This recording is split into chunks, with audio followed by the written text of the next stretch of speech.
When I say the internet, you probably think of the shiny apps on your phone, the endless cascade of tabs in your browser, or the hypnotic scroll that devours hours of your life. But me? I see the untamed wilderness before civilization moved in. The screeching symphony of dial-up tones, machines awkwardly fumbling for a connection like nervous teenagers at prom, a login screen that didn't demand your real name because honestly, it couldn't have cared less. Before the web, if you wanted to connect, you plugged into the phone system like a tech-savvy spy.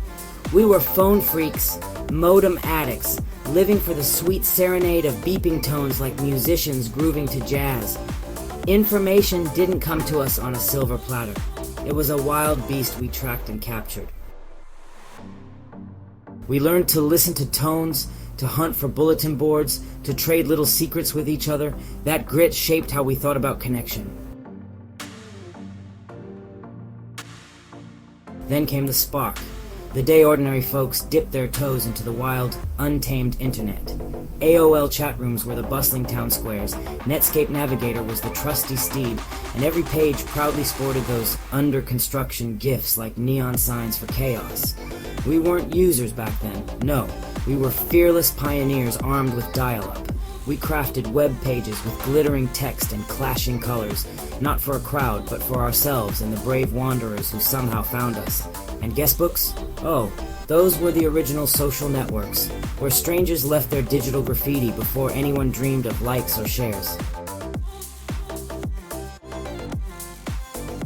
Every click felt like opening a door to a place no one else knew about. You waited and you celebrated when it came through. It was messy, loud, and utterly thrilling.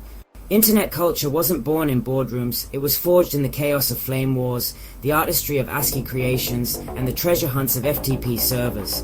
We crafted the first memes, not for likes or shares, but for the sheer joy of making people chuckle. Our version of going viral was a zip file stealthily passed around the shadowy alleys of Usenet, like a digital secret handshake. We argued, we made art out of text, we hid Easter eggs in code. It was messy and communal, culture as craft. We taught each other tricks, hoarded curios, and celebrated little victories. That spirit is stubborn. It refuses to die even when everything around it changes. Then the suit showed up, and search engines morphed from quirky treasure maps of the bazaar to online shopping malls. Social networks, meanwhile, sneakily turned our heartfelt chats into data snacks. But here's the kicker. The rebellious spirit of that original chaotic web is still lurking in the code, camouflaged beneath glossy layers of UX shine. You can buy ads on everything, but you can't buy the weirdness that was grown by people who had nowhere to report to. It still shows up in code comments, in tiny communities, in weird corners. The internet wasn't handed to us on a silver platter. It was cobbled together by rebels, geeks, oddballs, and visionaries.